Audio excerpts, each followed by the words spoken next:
Okay, Assalamualaikum and greeting to all. This will be the last video for chapter 4.3. Okay, this is 4.3 part 10. Okay, after we have determined knowing what is equipment and also supplies, okay, we need to considering on several factors that will influence on the selecting of the storage supply and also the equipment. Okay, basically there is three main factors that you need to consider. Okay, number one is the need for storage supply and equipment. So you need to do a need analysis. Okay, need analysis, which is keperluan. You need to look into apa keperluan company you. Okay, if your company deal with a large number, you might have several storage supply and equipment that possibles or it's suitable for that particular volume of records. Okay, the second one, okay, you need to think on the availability of the storage. Somehow, you need that storage, equipment and supplies, but it's required you to buy from the overseas. So the availability of that storage, equipment and supplies will also influence in your selectings. And lastly, definitely is about the cost. Alright, so let's have a look one by one. Okay, each of these factors will be further explained in the next slide. Okay, so the next one, the first factors here needs for storage supply and equipment. Therefore, four things to be discussed here. Okay, you need to look into the kind of the record to be filed and controlled. Okay, you need to look into the kind of record. Okay, dalam bentuk apa, jenis apa. And then the frequency of use, kegunaan file tu, berapa kerap you guna file tersebut. Okay, the numbers of people working and the file at the files at one time. Okay, bilangan staff yang akan bekerja pada waktu-waktu tertentu. Okay, contohnya daripada pukul 8 pagi hingga pukul 5 petang. Okay, there will be how many numbers of staff. Okay, this influence because of the space as well. Okay. Right, the next one is the volume of the record to handle in the given period of time. Okay, maksud dekat sini adalah bilangan, volume dekat sini adalah bilangan. Maksudnya bilangan record yang you akan handle dalam waktu-waktu tertentu. Okay, how do you know? Actually, once you have established ataupun you knowing, that's why you need to do a survey or the interview to the other companies who have a similar type of your company. Okay, mula-mula nak buka company, definitely you don't have any idea. That's why you need to interview and get the information from the other company who have a similar characteristic or the nature of the business. Okay, the next one is about the method of filing that best suit to handle the record itself. Okay, some people that will use the alphabetic. Okay, when you talk alphabetic, drawer and also the open shelf will be suitable. But for the numbers, usually people will use the shelf. Okay, open shelf. That's why you need to know whether you use what type of the method of the filing: alphabetic, numeric, subject, and the others. Okay, the next one is the type of charge out and follow up system use. Okay, charge out, you will learn details in last chapter, which is chapter 6. Okay, after this you have chapter 5 and chapter 6 will cover about charge out. Okay, charge out meaning that macam mana bila orang pinjam record tu, apa yang you nak letak dekat tempat tu untuk menunjukkan record tu dipinjam, dan apa sistem follow up yang you guna.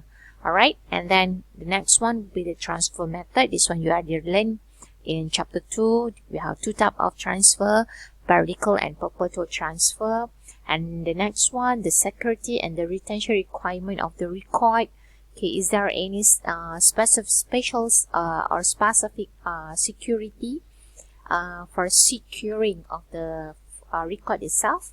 Okay, you need to think about that. And also how you organize and distribute the record. Okay, macam mana awak susun dan juga macam mana awak manage pembahagian record tersebut, and how you are going to deal ataupun in charge on the retrieval part. Okay, pencarian record kembali.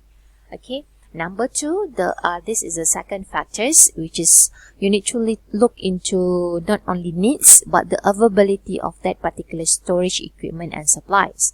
So here when we talk about availability, we have several type of storage. Okay, this is more toward on the storage equipment. Okay, we have vertical file cabinet, shaft file, lateral file cabinet, tube file, suspension file, carousel file, high density file, which is a mobile shaft file. Some of it might have in Malaysia. Okay, benda tu ada dekat Malaysia, tapi certain storage supply and equipment, this equipment tak ada dekat Malaysia. The availability is not here. So this is the examples of the equipment that have in the textbook. Okay, this is a lateral cabinet. Okay, we have a solid drawer, and the next picture is on the open drawer. Okay, when we talk about the lateral cabinet, remember lateral cabinet is the combination. Okay, the combinations of the top access equipment and side access equipment. That's why kalau you lihat dekat sini, kita ada side access, kita ada top access. Alright. Okay, the next one is still in the lateral cabinet. Okay, this is example they have with slide phone panel, and this is with the drawer and slide panel. Okay, and this, okay, mobile file units. Okay, if you look here, is similar like the traditional one, cabinet open shaft. Okay, but there have as you can see, there is a railway and there is no space in between, because when you want to go for this side, you will click this button and it will open for you. Okay, when you want to close, it will be closer, and it will this railway will help you the rack ataupun the open shaft move from one part to another part. Okay, so it might be exist in Malaysia. Okay, but we need to know the supplier for this equipment, whether there is availability in Malaysia or not. Alright, and this is another examples of the mobile one, but we call it the automated carousel. Automated carousel means that here, instead that previously you boleh gerak-gerakkan like this, mobile file bergerak, but this one dia bergerak tapi dia guna automated, which is dia akan bertukar. Contohnya, this one kalau you press dia macam hanging, dia akan bergerak ke belakang, and then this one akan turn to this side. Alright, and this is the more traditional equipment at which we have flat file. Flat file usually untuk penyimpanan volume record yang sangat sedikit. Okay, the numbers of file yang sedikit, nipis, right? And bulk storage suspension file. This one is more suitable for the size, the odd size, the size record yang besar. For example, like macam peta dan sebagainya. Okay, the next one is mixed media storage cabinet. Is a combination. Okay, as you can see here, they have a combining on the tape. In front is a book. This is a tape. Alright, and this mark on the folder file.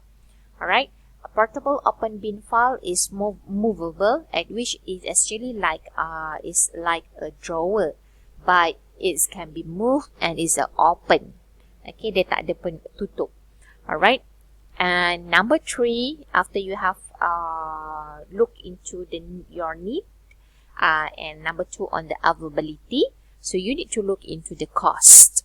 Okay, the cost here is takes in the 3 forms. Number 1, you need to do a cost benefit analysis, okay, which is the process you determining the relative advantages and the disadvantage of an alternate solution to a problem. You need to do a cost benefit analysis, melihat kepada apa kebaikan dan keburukan sesuatu equipment yang you decide for. Alright, and not only how that is actually will help you to do a justification on the cost involved. Alright, without having the cost benefit analysis, Okay, cost benefit analysis maksudnya apa kebaikan dia? Okay, it will cost you. Apa keburukan dia? Contohnya, dia mempunyai masalah, contohnya masalah space. So, you can buy with the other one. So, bila buy with the other one, that will be the cost involved as well. So, you can justify on the cost involved. And in the timely reminder that business aspect of fair return on the dollars it invests. So, the third elements been highlight here is regarding on the cost. Bila kita sebut pasal business or company, okay, whatever they buy, they want to know what are the return on investment that they can get. Okay, return on investment maksudnya apa yang dilaburkan, dia nak tahu apa yang dia dapat pulangan, even though of buying the storage itself. Okay, so here the other informations that you can gather on how to store on the informations on the storing or the other types or the other forms of the records. Okay, you can have a look on the Fossil Jeans book, textbook, okay, on page 224 until 227, which is many other types of record that must be held under control program because they are vital to the success of operations of department or the entire organisation. Maksud dia, ada sesetengah record tu dia tak dalam keadaan bentuk file ataupun folder. Okay, it can be the other form. Contohnya macam CD. Itu CD. Okay, contohnya CD. So you need to analyze what are the storage that's suitable for store the CD dan macam mana cara nak retrieve dan sebagainya. So the other example will be catalog, directories, large and odd size record. Okay, large and odd size record maknanya record tu berbeza size. Okay, mixed media. So you might have a look on this slide. Okay, I'm not going to highlight this one, but catalog and directories, which is they've been used in many organizations. For example, catalog. Contoh catalog berbeza size. Okay, dari so usually people will have the mark daripada catalog ni daripada company mana, numbers and also the subject. So large and odd size record ni contohnya macam pelbagai bentuk. Contohnya macam map, okay, peta, ada peta besar, ada peta kecil, alright, dan sebagainya. Even print out document pun akan berbagai bentuk. Somehow A4 size, ada A3, A2 dan sebagainya. And lastly, the specific sesuai dia, kalau untuk large and odd record dia prefer flat files yang saya tunjuk tadi dengan suspension file. And lastly is mixed media, filing equipment in which the combinations of record media is stored in one location. Maksud dia not only tadi kita sebut pasal peta, okay, peta ada banyak size, so tapi satu tempat peta. Tapi kat sini mixed media ni not only, dia bukan peta saja, dia ada benda lain. Contohnya macam blueprint, dia ada apa lagi, dia ada print out dokumen. Okay, dia ada bercampur. Okay, kenapa bercampur? Sebab mungkin bilangan dia tak banyak. So, dia kena ada satu tempat yang sesuai untuk pelbagai jenis media. Okay, contoh dalam bentuk not only color, tapi yang size lah yang saya mention tadi. Alright, so looking into the needs, the availability and also the cost, okay, is very important untuk awak tentukan, your company tentukan supply mana yang suitable dan juga equipment mana yang sesuai untuk dibeli dan diguna pakai. Okay, somehow when kita beli dan kita pakai, baru kita akan tahu orang kata kesesuaian dia. That's why when you want to invest first to buy all this kind of the equipment and supplies, you need to look into kesederhanaan. Afterwards, when you have used it and you know kegunaan dia, then you can invest more about it. Okay, that's all from me for chapter number 4. I know it's quite long. Okay, we've already wrapped up. We already done for chapter number 4, which is 4.1 on the indexing, 4.2 on the cross-reference, and 4.3 regarding on this equipment and supplies, and also the other procedures regarding on the filing procedure. Okay, I hope it will help you to understand better on this subject. Okay, with that, thank you. Assalamualaikum warahmatullahi wabarakatuh.